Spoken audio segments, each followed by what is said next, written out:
Hi everyone and welcome back to my Slider's Kitchen. Today we're going to make a basic scone recipe and we'll split the mixture so we can have a batch of plain scones and a batch of fruit scones. Are you ready to wash your hands? Let's go. Right, so before we put all the ingredients together and start mixing, we need to preheat the oven. So we're looking for 200 degrees Celsius for fan assisted oven, 220 degrees Celsius if it's a normal electric oven, and gas mark 7 if you've got a gas oven. So here are the ingredients for our basic plain scone recipe. We'll need 450 grams of self-raising flour. We need 50 grams of caster sugar. If you don't have caster sugar, ordinary sugar will be fine. We need 2 medium-sized eggs, 100 grams of soft butter. I'm using unsalted again this week and I'm going to leave it out at room temperature to soften up. I'll need some milk, but I'll come back to the milk measurement later on, and 2 level teaspoons of baking powder. Now, because I want to make a batch of fruit scones, I'm also going to add in some dried mixed fruit as well, just a handful of that. So let's take a look at the equipment we're going to need today. We've got our digital weighing scales, a wooden spoon, teaspoon for measuring the baking powder, a knife for cutting up the butter. I'm going to use a pastry brush, but if you don't have one, don't worry about it. I'm used to using my finger or the back of a spoon as well.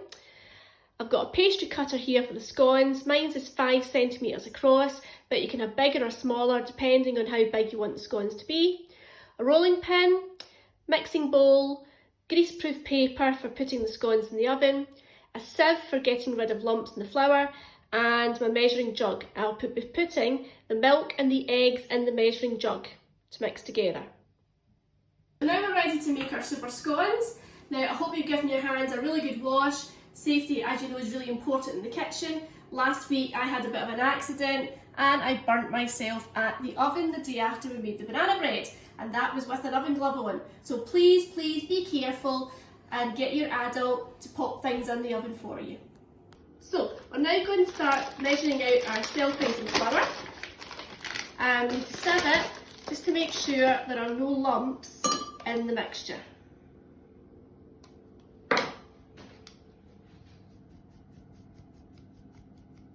So that's our 450 grams of self-raising flour, all weighed out and sieved through. I'll add that to the mixing bowl now. There we go. And I'm also going to add in our 50 grams of caster sugar and give it a stir with the spoon. So even though we're using self-raising flour, we're going to add a little bit of baking powder just to make the scones rise a little bit more.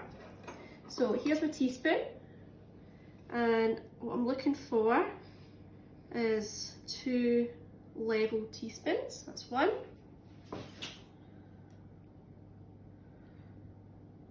And 2.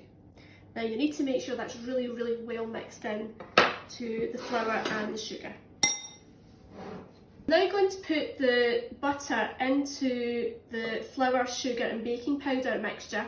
Now this will get really messy, so it's a good idea to make sure you don't have any jewellery on. So I'm going to take my ring off, and we're going to be using that sort of motion with our fingers to mix the butter into the flour mixture.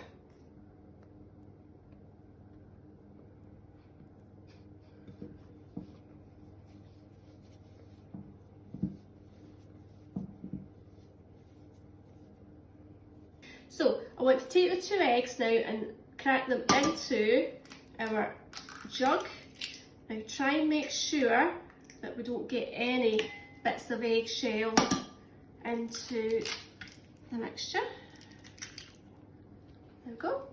And I'm now going to top it up with the milk. Now at the beginning of the recipe I didn't give you an exact measurement for milk because it will depend on how much egg or how big the eggs are.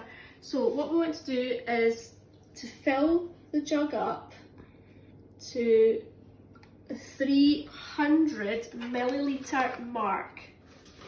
Okay, and you might not use all of this that's in the jug. you might be able to use some of it at the end for brushing over the scones. So if you have a look at the mixture now, I've finished putting in all the butter and I've been rubbing it in my fingers to mix it in with the flour and the sugar and the baking powder. So it looks a bit like breadcrumbs now. Now, at the moment my hands are quite messy. It's going to get even messier, so I need the wooden spoon, and I'm going to add in the milk and the eggs. Now, I don't want to add it all in one go. I'm going to add a little bit in at a time and mix it in with the wooden spoon first.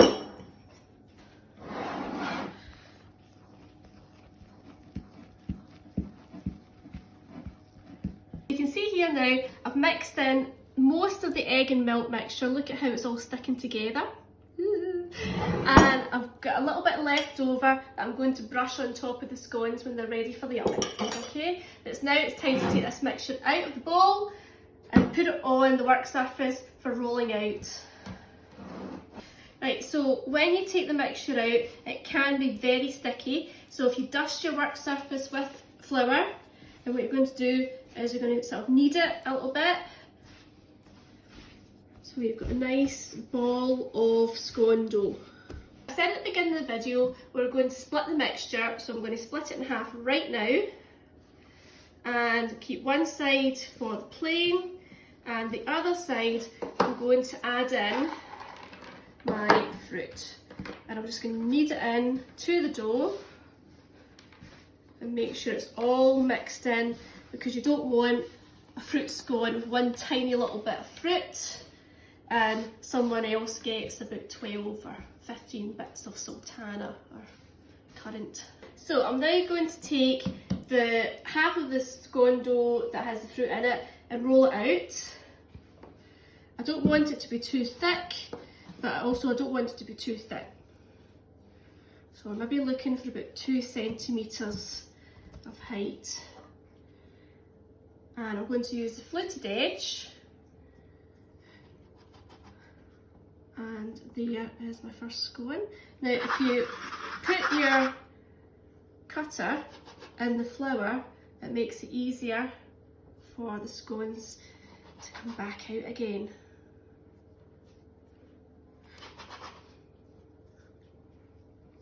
So my leftover mixture, I just bundle it back up into a ball and roll it out again.